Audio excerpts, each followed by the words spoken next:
วันนี้เดี๋ยวขึ้นบ้านใหม่เราบ้านแม่นิตานี่ของก็ต้องมีของต้องมีขาดไม่ได้เลย ก็จะมีข้าว แกงหน่อส้ม อันนี้แล้วเขาก็จะใส่ปลาตอนเย็นนี้จะมีสวดมนต์แบบไทยพี่รัชนีอะไรคะนะฮะ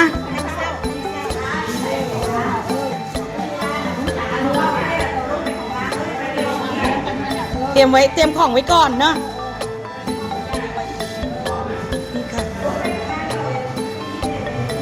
นี่คือน้ำกุ้งน้ำตาลประเพณีของไทยทรงดำค่ะขึ้นบ้านใหม่ลาวอันนี้บ้านแม่นิดนี่ค่ะตอนนี้กำลังจัดแจงกันอยู่เอาแต่ก้อนสวยๆ พี่รัชนี ก้อนบุกบักเอาทิ้ง ก้อนนี้ไม่ดีเหลือไว้แต่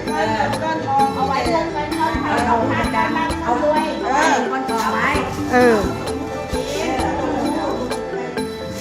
ค่ะเป็นประเพณีแบบเรา